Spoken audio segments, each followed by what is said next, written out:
Just welcome to the Car, Sim and Race Driver Show. Oh wow, with me, Patrick, and a very special masked guest. Have you got the have you got the coronavirus down there? Because I don't want to get it through the video.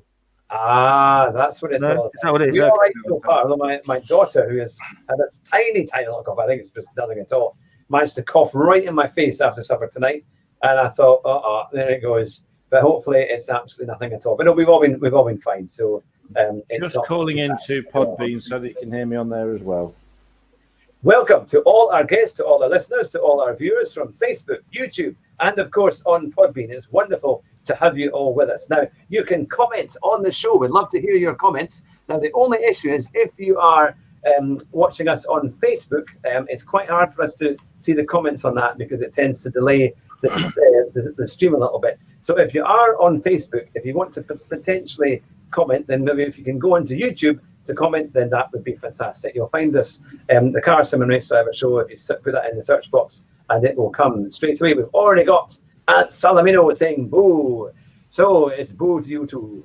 And so yes, so it's great to have you with us. And hopefully an upbeat and optimistic show tonight, because we have some very, very good news and pretty much breaking news. So for all the Formula One fans out there. Well, do we want to start with the bad news and then move on to the good news? We're good. It's echoing a little bit there. Hopefully, you know why it would be echoing? Because what have you not plugged in? There we are. Let me try again. Testing 1, 2, 3, 8, 4. It's still a little bit. Yeah, but I'll make sure I've got everything else off so it's not coming up with anything that it shouldn't be. Right, there we go. Well, you can let us know, anyone who's listening and watching, in the comments if it's echoing or it's not great quality, but that might just be our themes rather than the actual required. Well, it's got a virus. All right, not bad news. I'm off college till 26th of April. Oh dear, that sucks. I know that's the thing, isn't it? In case the college has a virus. Well, hopefully we're coming through well in stereo, and you can hear us clearly, and there's no problems. And I say welcome to all our viewers. I actually didn't realize that there were many viewers on Facebook who had made comments the last time and didn't quite manage to see them. It tends to slow down the stream a little bit. But if you are there, thank you very much for watching, and it's great to have you with us. So we have got some very exciting news. Would you I was just going to say, are we going to do the exciting news and then drop the tone, or should we start with the bad news? Because there is some bad news. There is bad news. There is a bit. There is a little bit of bad news. I'm just wondering, because I was thinking if we bring our viewers and listeners up and end on a high, you know. So Monaco's been cancelled. Yeah, that's true. And the Dutch Grand Prix, which I was really looking forward to because of that amazing sweeping bend and sandcastles, that's been postponed, which I reckon means cancelled, but they say postponed.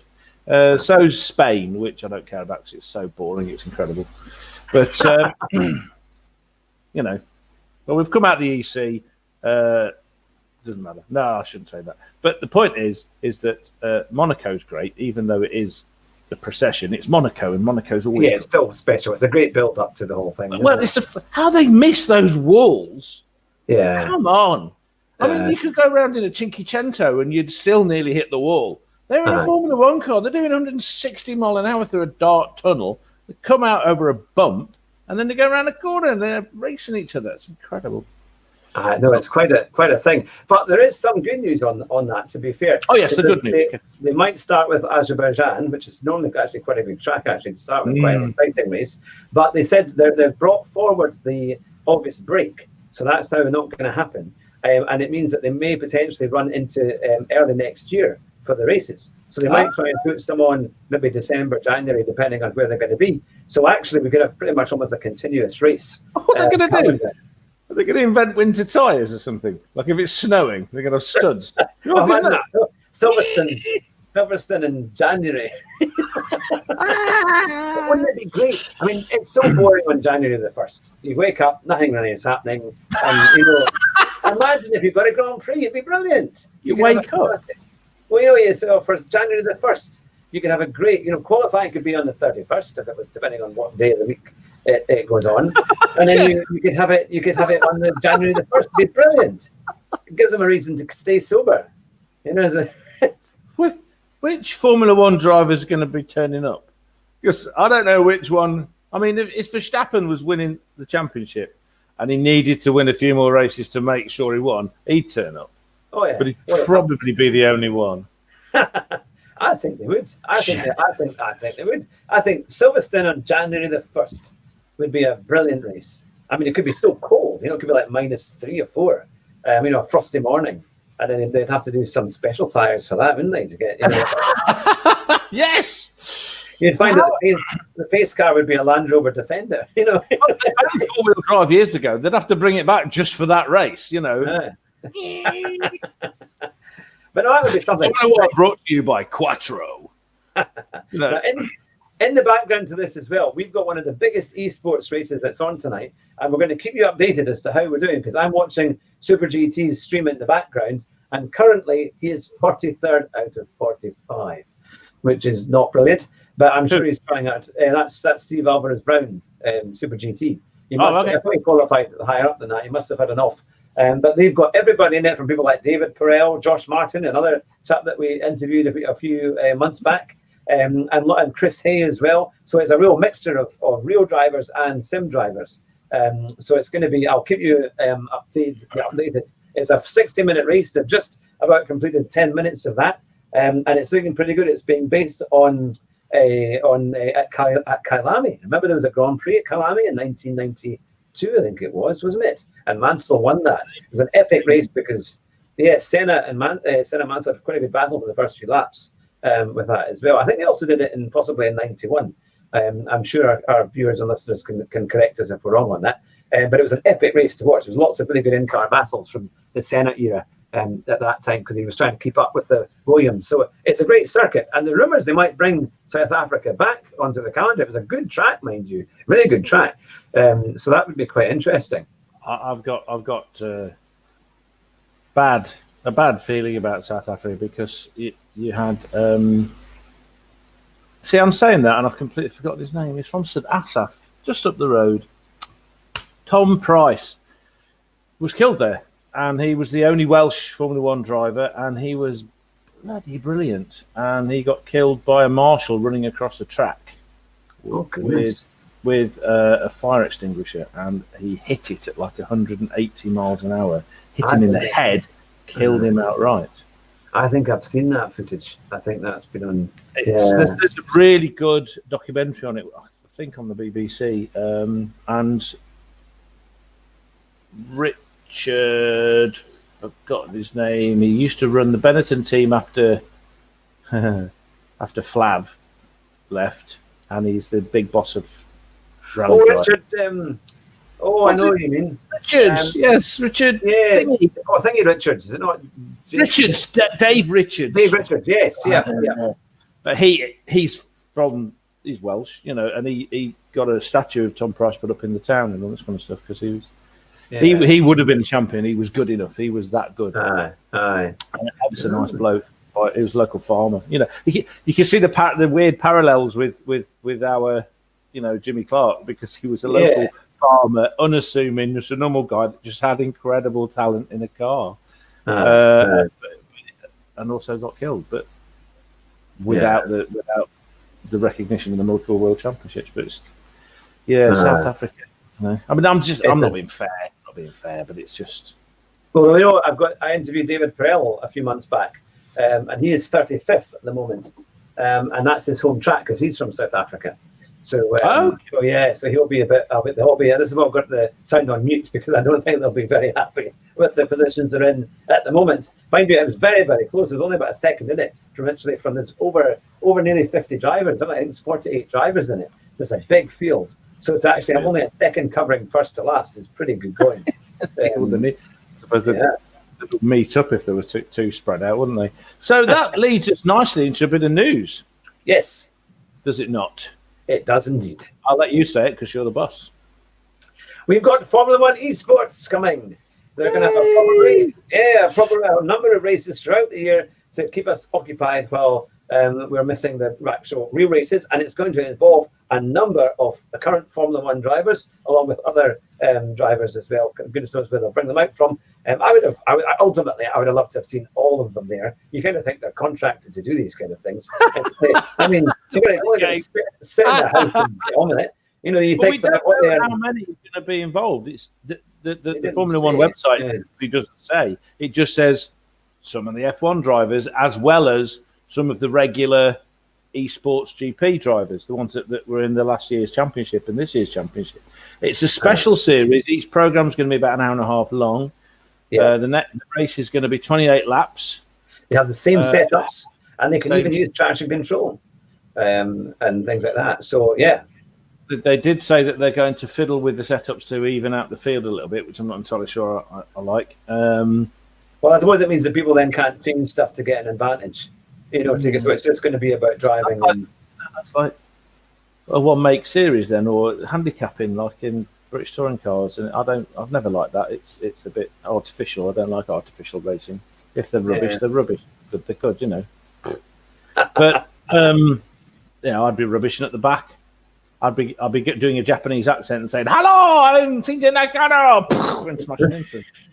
But I'd have my car indestructible. I'd find a way. Well, they've got reduced damage on it.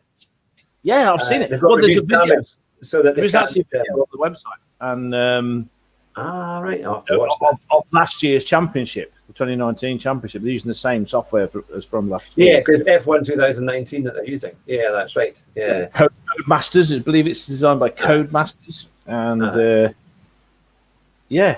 it's looking pretty good. So it's going to be at 8 p.m. Greenwich Mean Time, British time.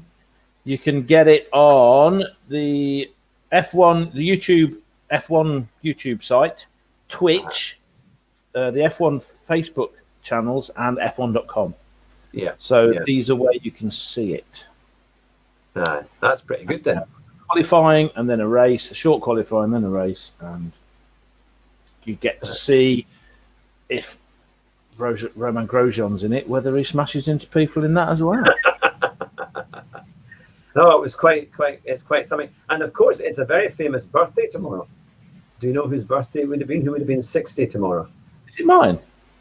No. Well, I don't know if it's yours, to be fair. But Do I feel 60? And Ayrton Senna. Ayrton Senna was born on the 21st of March, 1960. Well, is he? Yeah. So it would have been his birthday. He would have been 60 tomorrow had he survived. And how many championships would he have won if he carried on? You know, we don't know. But one thing I know for sure, I'm absolutely confident of. As good as Schumacher was, he would not be a 7 times world champion now if Senna was still alive.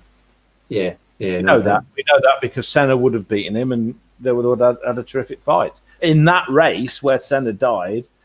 Yeah, he was keep talking about how Schumacher was pressurizing him and all this kind of stuff. The battles that we missed between those two guys, just something else. So it's even more tragic in a way. I mean, you can't get more tragic than him losing his life, but the ramifications for everybody else, of course, is that we didn't get to see.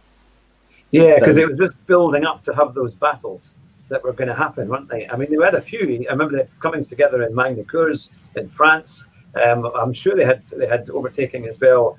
It was maybe in Calami or in Brazil, actually. There were issues the year before, like 92, 93. And I remember Schumacher saying to Senna, "Why did you overtake me back?" And he overtook Senna, and then Senna overtook him right back again. You thought, it was a real kind of battle. And that was the Senna. That was the thing. And I think because he was in a slowing car, but obviously Senna's still going to try and overtake you. If he's got any chance at all, he was going to overtake. But it was that was when obviously Schumacher was very young, just in his new career. And that was when he was driving for Benetton and things. But yeah, so no, he would have been 60 years old tomorrow. If he'd been alive, it would have been quite something. I think he would have been an incredible ambassador for the sport, because you can imagine when he eventually would have retired, every channel would have wanted him to give interviews and to do commentary and also to go, because the way that he spoke was very, very, you could listen to him for hours. And I think getting his insight into what it was like to be a driver, where it was amazing. And the current drivers just, Hamilton tries a bit, to be fair, but most of them are not very emotional. There's not much in it when they talk to them. It's I like Vettel, and I like some. They're a bit more a bit more kind of interesting. And Verstappen especially, because they were actually watching the Senna Prost collision in Japan. And Vettel Verstappen said that Senna did absolutely nothing wrong. He did nothing wrong when you see Senna and Prost come together in Japan at the chicane. And he simply said he would have done exactly the same. Of course he would. He said something else then, and it would have ended in Sherlock. Yeah. I mean, come on. That's like saying Hitler looking at Stalin killing all those Jews and going, I didn't see anything wrong there. It's Verstappen, isn't it? I mean, I'm not saying he's right or wrong. It's hardly surprising that Verstappen's going to say, I would have done that. Because he did. He does all the time. Martin Brundle raced against Senna in Formula 3, didn't he? He beat him. He was something like 9 races apiece, wasn't it? Something incredible. Even he said that when he went for an overtake, he left you the choice whether or not you were going to come out the corner or not. Yeah, whether you were going to have an accident with him. I'm coming in. You either move out of my way, or we're both going to crash. Pick one.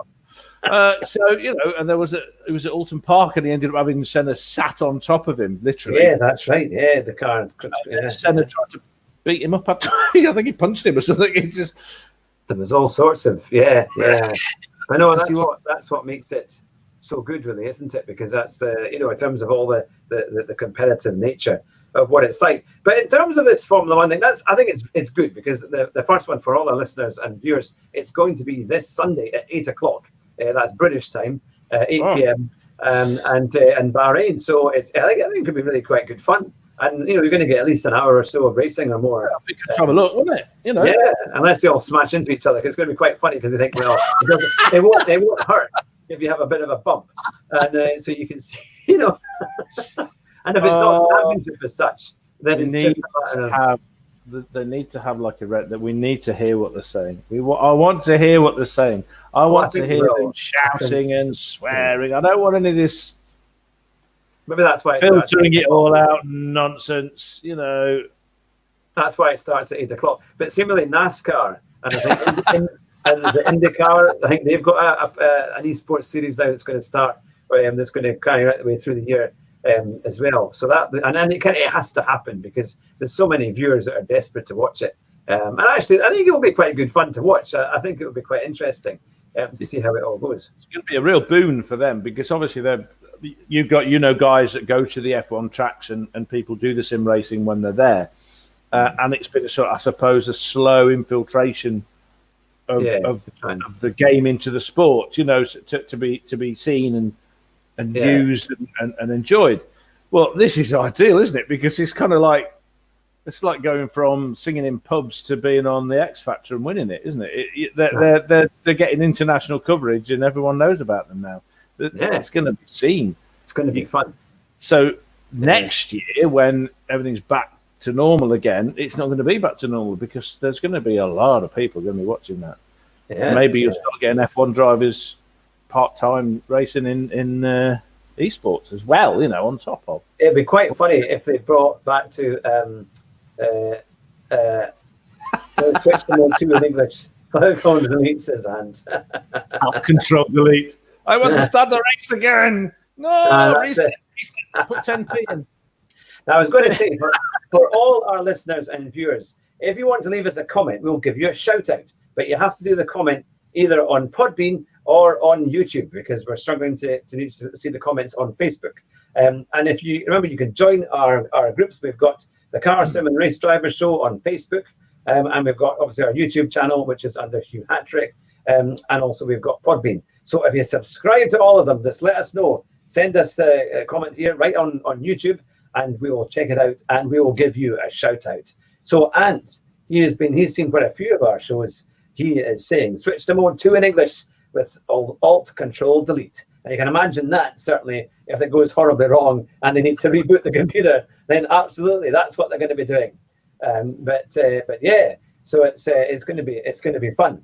But going on carrying on the simulator route. When I was down at Mercedes-Benz World last week, and I've done a video of that. If for our listeners who haven't seen it yet, it's excellent, very good. And you're quite quick for an old fat man, yes, fat man, you're pretty good, aren't you? And you were 3 up.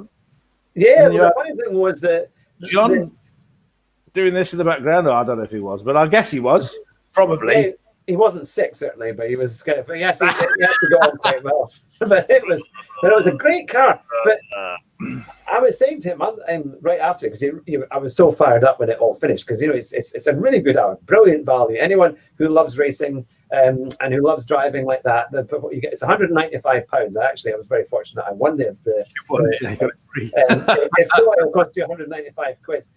But you get a full hour of really good driving. They teach you a huge amount, and the handling track is the best thing. That's the best thing about it. I really enjoy it, and you got a lot of laps, and they just keep pushing you.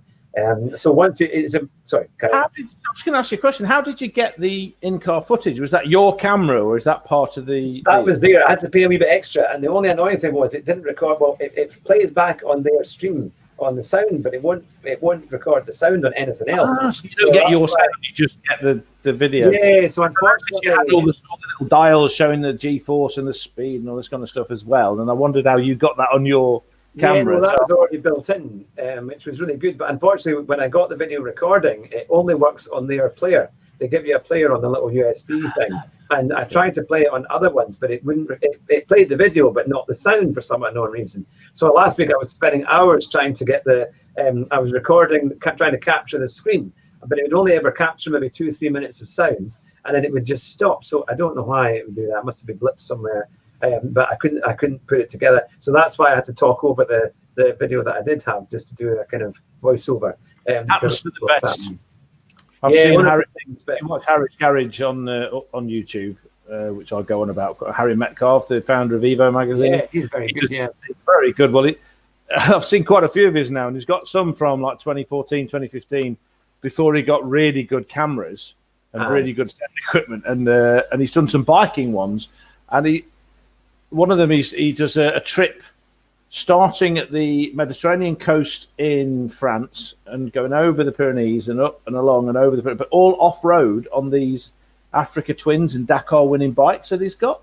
Like a collection of ex-Dakar winning big trialies, and him and a few mates do it. But he said the sound was so terrible most of the time you couldn't hear anything, so he didn't make a video. But all he did is what you did in the end, is he just salvaged the bits that were good. And the rest of it, he talked over so that you didn't have to hear him when he was, So I don't know why it just wouldn't record the sound for whatever reason. I couldn't get the sound to come through on any of my systems. I've got a few different apps, and it just wouldn't record it, even on like Screencast and the others. It just wouldn't. You get about 2 minutes of sound, and then it would stop. But the actual bit that I wanted to show was about 12 minutes long, and I just couldn't build it. Wouldn't work even part by part. It just wouldn't come together. But it was a fantastic day out, though. And the thing is, I've still got it there for my own use. So eventually, if I can get it working, I'll put a video out with that as well. But no, it was a fantastic day, and it was actually easier, I reckon, to drive that car than to do it on the simulator. I kid you not. It was easier in real life than on.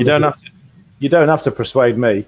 I always find driving a real car easier than the simulator, so that's fine.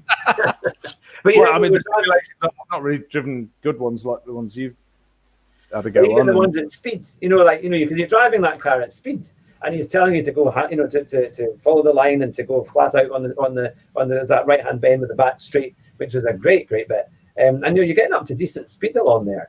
And the car, was really it worked so well. Just you could really kind of lure it in really easily. And then he would tell you to brake and then trail brake. So that's when you're braking as well as you're kind of coming into the corner.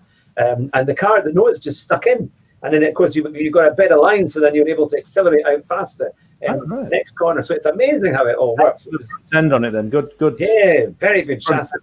I never felt scared, even when you could see that it was starting to rain at the start. The wipers were going, and I thought, oh god, this is going to be fun, because he turns all the traction off as well after a lap or two. He just kind of makes it so you're not a maniac, and then he says, "Right, I'll turn all this off." You know, and then it's like, you know. So there are other cars on the tracks. I suppose he wants to make sure you're not going to. Yeah, because there's no excess. I didn't take the excess cover, so if you spin off and crash, and it's potentially a lot of grass, you pay. Yeah, you're going to pay for it.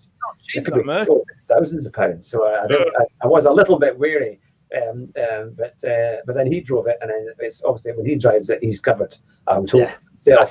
You know, it was like, but John was there. Did he get a go doing that as well? He didn't, because it was only me that had won the competition. He would have to have paid. So he had the equivalent package. That's a shame. But yeah. All right, F1 had said that the new spending cap rule is going to be imposed next season. What will it mean now for the new research and design for the teams? Yeah, because I'd heard that they're going to bring in the regulations that were going to be next year in 2022, and that's already been agreed. So yeah, I mean, the spending cap is going to be for next year. This is what Ant's saying there. So the regulations that were going to come in with the spending cap, they're being postponed for a year because we've not had a proper year with this last car. So I suppose they want to get the money's worth out of what they've made. But it's going to be interesting. Hopefully it will stop a few. They'll get out 100 billion guys instead of 200 billion. But what do you think will happen then if they've got less to spend next year, but they've still got this year's car? I think they'll be as much, but then again, they've got this year to develop it as well. So it's going to be interesting because the less they meddle with the regulations, the closer it gets, because teams have a chance to catch up. So it's really going to be down to the priorities of how they spend the money and who's got the best design, and who's can make that better and make it even more competitive. So maybe some of the midfield teams might still have a good chance, because if they can come up with a good idea or some innovations, then they might get, that could give them an extra half second here and there, and they might be right up there. I think we'll get closer, but I mean, ultimately, for cost capping, I think there were a lot of areas where it's a bit of a grey area still in some things, I think. So I'm not in. Formula One, everything's a grey area. Yeah, you can find the grey, you can use it. Yeah, you're allowed to spend, let's say, £100 million or something. But then you've got an expense account that can be 60 million or something. So there'll be ways that they'll get round it. And the Ferrari is 200 million. We'll take that out of the food bill. What do you need a food bill of 200 million pounds? Yeah, exactly. So where's the receipt? Italian food is very expensive. But so they've always got something, haven't they, to kind of come around and make it happen, to be able to get it through, But I'm so disappointed. Like, I think a lot of fans, we've not been able to see the race, and obviously with the conditions the way they are, they were going to have to do this. We kind of maybe hoped, because really it was a very, very late decision, literally the day before things were about to get started, that they cancelled it all, and you kind of think if there hadn't been a case with McLaren, with those staff coming up positive for coronavirus, you kind of think, would they have just run it? Because that was the only thing that seemed to be in the way, because it was kind of just before it all took off, in terms of over across Europe, they were still doing things. I mean, the Six Nations rugby was on the week before, and no one had bothered, So, in fact, it was on the same day, wasn't it? The Wales-Scotland game was going to be on the Sunday. So, and that was only cancelled again the day before or whatever. There was a lot of fuss about that, wasn't there? Because, I was annoyed that they didn't tell the fans who were turning up at the circuit quicker. But as it was pointed out to me when I was watching something else the other day and listening to something as well, that there's a lot of stuff going on in the background. And, of course, Australia wanted, the local people, not people, but the local government wanted it to carry on because they got a lot of money invested in it, and they were going to make a lot of money from it. So all these people that want to make a bit of money, they were putting pressure, and there was contractual obligations and this kind of thing. It turns out, I found out today that Honda and the Red Bull racing team had a disagreement about that, because Honda wanted it stopped. They wanted the virus worldwide to be dealt with, and then they'll get on with stuff. Whereas Red Bull and old, not Franz Toast, the other one, the horrible one, Dr. Helmut Marko, the nasty old man, he wanted it. Well, he is, isn't he? He looks like I mean, Victor Frankenstein walking around, isn't he? Frankenstein's monster. Aye. He's worse than Trump. Anyway, the point is that they wanted it to carry on and it's understandable because they had a car. They've got a car that might win this year, and they want every opportunity to go out there and make it happen. Yeah, Mercedes and Ferrari and win, don't they? And Max, he's like 10 and doesn't care, so he wanted to play, didn't he? I want to win. No, that's not a proper Dutch accent. I do apologise to the whole of the Netherlands. But I just upset. It's not bad that we start the show and you've already got to apologise for a number of. At least, and I never would do this, I did not do a German accent because I don't want to be killed. Hated is one thing, but actually murdered. All that if possible. I remember the Holland versus. I mean, in the days when I used to watch football, I remember the Holland versus Germany football matches. Yeah, they can be quite. Oh, it doesn't matter how long ago it was. They still didn't like him. Yeah. Seemingly, now here's a bit of local news for local people who are listening. Local people. Yeah, exactly. They've cancelled the Jim Clark rally at the end of May.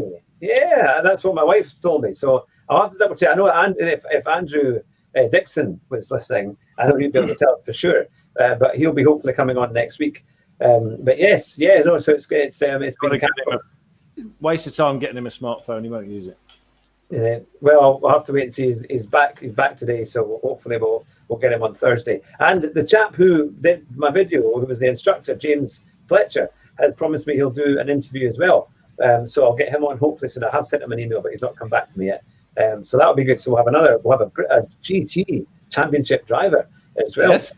Giving an interview, so that should be quite good. Save up your pennies to send in the bribe to tell us how good you were. Don't forget. He generally, if you could have heard the sound, that's why I was so annoyed that the blooming sound didn't work, because he said, no, I can show you were actually very good, you see. And you could see. What was telling is it had all these other people on the track, and there was one bit where you were, I think, I did hear you at one bit saying, can I get past them? Oh, yes, they did let us get through towards the end. Yeah, but you were catching them up very quickly. You were doing okay. Don't get big-headed, but you were doing all right. If we ever make any money, I'm sending you on that course, and I'll see if I can compare times. Don't. Yeah, good luck, pal. Look, I'm these days, I'm more aerodynamic. No, actually, when I was fat, I used to be more aerodynamic on a bike because the wind goes around the belly, whereas if everything's flat, it just hits it. So really, only fat people should do any form of racing because you go faster. Well, what was really good, actually, I mean, I was saying about the Mercedes world, if you've got kids, you can take the kids on it as well. It is about £7 or £8 for 10 minutes. But they've got mini simulators, right? So they've got like a little baby seat, what's like a car. Oh, you got somewhere you can leave them. Yeah. I mean, so they have the same setup with the wheel and the whole thing and the pedals, but they have it for a miniature. So they've got a tiny little seat, and it's perfectly set up. And the guy I was speaking to a few months ago, George Martin, who's one of these esports specialists, and he and his company set up the simulators at Mercedes-Benz World. And the mini simulators were really good. I thought if I'd take the kids, they would have a great time on that. I think it was at least £7 or £8 for 10 minutes for maybe the small ones, and it was £10 for 10 minutes on the big ones, which is quite a lot. But it was pretty decent. It was a pretty good experience overall. And they also had the Formula One seats, which are just like an interior of a Formula One car. So the seat's quite different to what I've got. It's a play seat F1. So it would be, you sit with your feet actually almost above you, and then the screen is quite high up. But they looked phenomenal, actually, and they had it set up for F1 2019. So that was quite good. It was great. Now we've got Ant saying, I'd like to see that. All right. And then Andrew Martin said, I bet you would. You might know more about that, Andrew. Well, I want to know, Ant, what would you like to see? Fat people racing or tiny, teeny little F1 cars? See, I've got a picture in my mind. Do you know when you go back to either you drop your own kids off or you go and for whatever reason you end up back at your old primary and junior school, and you walk in to the classroom and it's like you're a giant because all the chairs are like this big and the tables are this big, and then you need to go to the loo and you go to the toilets and everything's miniature, like the sinks are near the floor, and you're like, how tiny was I once? Yeah, that's not the F1. You imagine you go into this little Sims, tiny little people, this, and you're like, this is for the Oompa Loompas. Yeah, but it's great to get them involved, though. It's really good. So yeah, you want to be done because okay, Max Verstappen was 2 when he started, or whatever it was, 17. He didn't even have a proper license, did he? He had his super license, but he couldn't drive a car on the road, which is hilarious. So, fat people in tiny F1 cars. Why pick one when you can have both?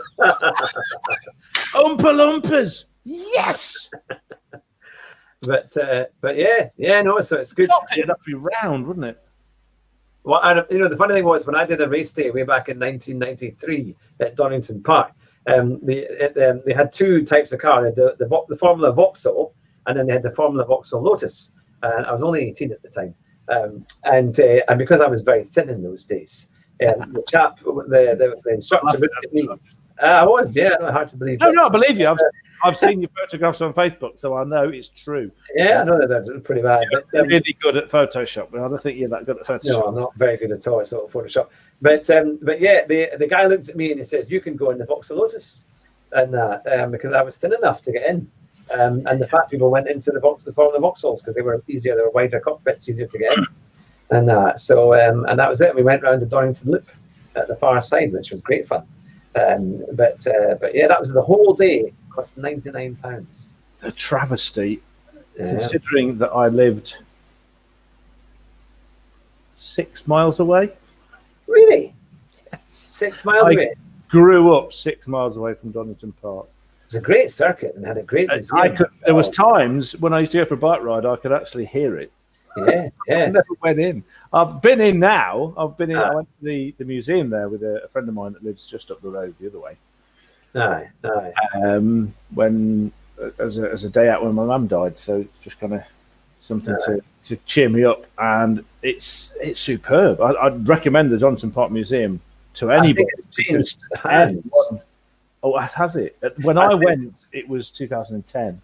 Yeah, I think it's actually closed now, unfortunately, because it wasn't the Jim Russell, it was the chap who owned it.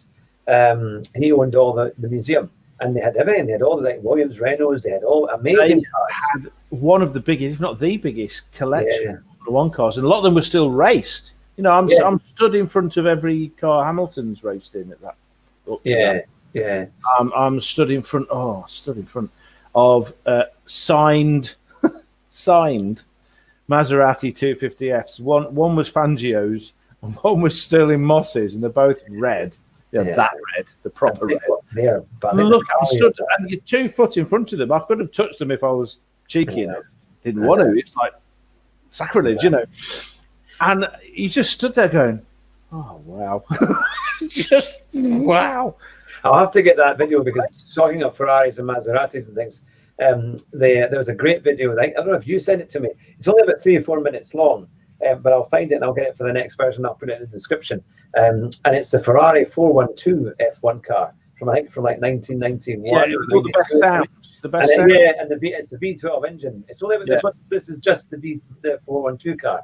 Okay, all right. On YouTube, the guy's got about 1.5 million subscribers. But I was going to say, it's only a 3-minute video. But the sound out of that when he drives it out, it's one of these Ferrari days that they have for all the F1 cars. I think it's at Belgium. But the sound from that was just incredible. You could listen to it all day long, and it showed you that the V12 was a kind of singing engine, a much higher revs compared to the V10s of the competition. But it was a great car. I mean, I love V12s. I really do. I've already told you that the the video I sent you was longer and had more different Yeah, cars. I think I had a 95 car in that as well, I think, possibly. The Ferrari from 1995, which is a stunning looking car. It was a V12. It had the F2004. Yeah. That was stunning. Ant.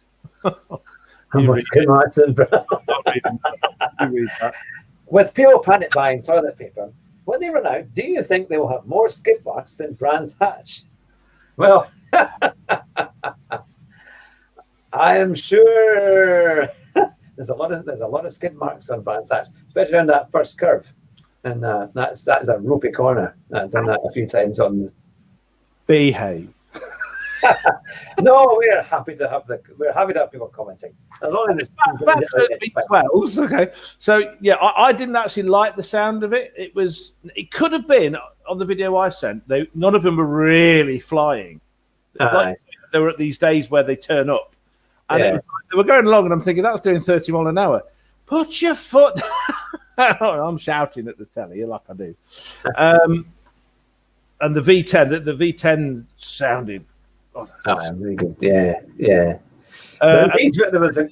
Whatever recording equipment they were using for these, you could hear the cars a lot better than you can on the our normal footage, which I think is a big mistake on their part. They need to get something that lets the sound's a bit better. Yeah, we know. It's like John said on the telly, they all sound rubbish. To be honest with you, but I was watching. Harry Metcalf was driving an Aston Martin DBS, the newish ones. You know, that's got a 7.3 litre V12 engine in it. Yeah, glorious. Yeah, glorious. You know, he's saying about you take your kids along and they drive with his left one things. He's got his grandson. It's an open top one. It's a beautiful machine. It's a gorgeous car. And he said the engine in this. He said I love V12s anyway. But I had my grandson in the back of this, and we went up and down our drive a couple of times, and he was giggling his head off. And they right at the end of the video, they had the footage. Someone was recording this beautiful little kid in this car. Because this Aston Martin has ISOFIX car seat fixings in the back. What? It can do 200 miles an hour, and you can put your kid in the back. They've got ISOFIX seat fittings. So anyway, and he just revs it. And this kid goes, oh, and so giggling his head off every time he revved it, and he went off. He went, oh, like that. It showed Harry Metcalf, and frankly, I don't know which one was more exciting because they were both giggling like kids anyway. But that's just a special sound. It's not scary at all.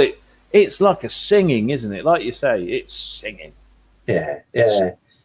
No, it's really good. That's the best. That's the best thing. Well, that's how I always try and end the edited shows on Podbean. I put the Formula One sounds in that I've got recorded, and I put them all in to make it sound quite good and things like that. And the good news is my website is almost ready.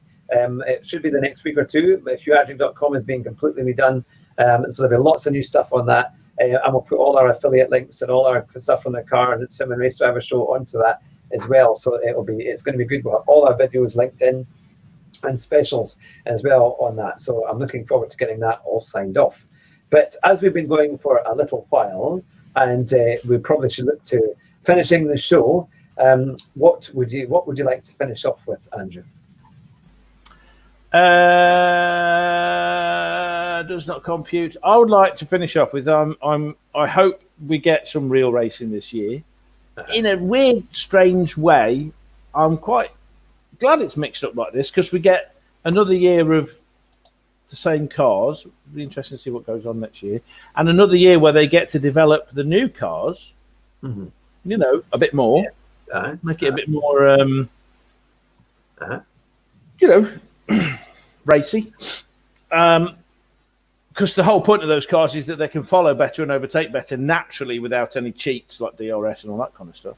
A lot of the aerodynamics, I've been looking into this, and a lot of the aerodynamics are designed to keep the air calm as it comes off the back of the car so that the car behind doesn't get as affected, as well as using the ground effects, which doesn't get as affected. So, yeah, pity Monaco's gone. I like Monaco, they're nuts there. And